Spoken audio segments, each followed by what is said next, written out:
तो आपका स्वागत है इस सिनेमैटिक प्रेजेंटेशन में। आज हम एक ऐसी महान हस्ती के बारे में जानेंगे जिन्होंने चिकित्सा क्षेत्र को पूरी तरह से बदल दिया। यह वह व्यक्ति हैं जिन्होंने अपने जीवन में अनेक कठिनाइयों का सामना किया, लेकिन कभी हार नहीं मानी। जी हां, आपने सही पहचाना।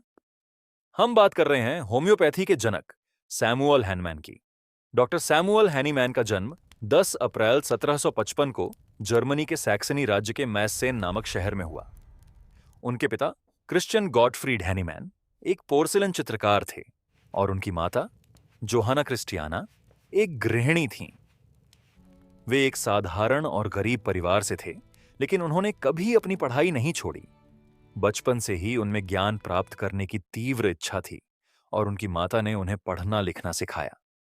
20 जुलाई 1767 को उन्होंने अपनी विद्यालयी शिक्षा प्रारंभ की और वहीं अपनी प्रारंभिक पढ़ाई पूरी की।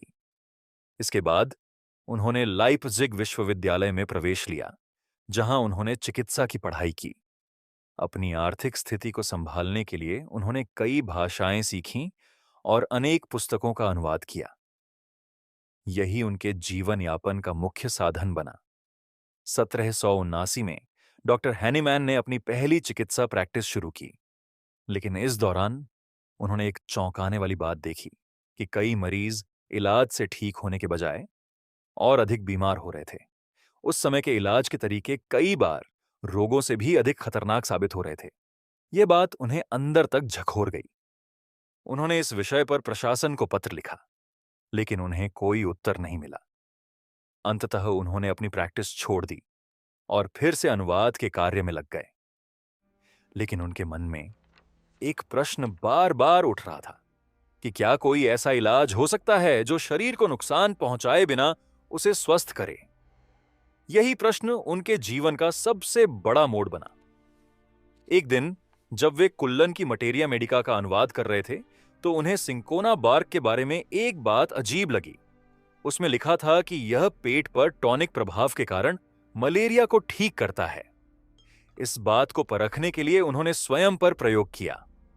उन्होंने कुछ दिनों तक सिंकोना बार्क का सेवन किया और उन्होंने देखा कि उन्हें मलेरिया जैसे लक्षण होने लगे।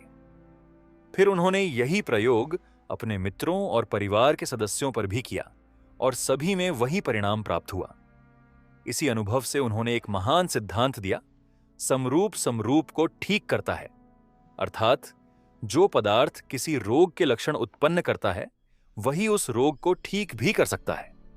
और इसी सिद्धांत के साथ 1796 में होम्योपैथी का जन्म हुआ। इसके बाद उन्हें अनेक कठिनाइयों का सामना करना पड़ा। लोगों ने उनकी सोच का विरोध किया, लेकिन उन्होंने कभी हार नहीं मानी। वे अपने सिद्धांतों पर दृढ़ रहे और आगे बढ़ते रहे। आज होम्योपैथी पूरी दुनिया में अपनाई जा रही है। यह केवल एक चिकित्सा पद्धति नहीं, बल्कि एक विचारधारा है जो शरीर को प्राकृतिक रूप से स्वस्थ बनाने पर विश्वास करती है। और यह सब संभव हो पाया एक व्यक्ति के दृढ़ संकल्प और अनोखी सोच की वजह से। डॉक्टर सैमुअल हैनीमैन, जिन्हें दुनिया हमेशा याद रखेगी।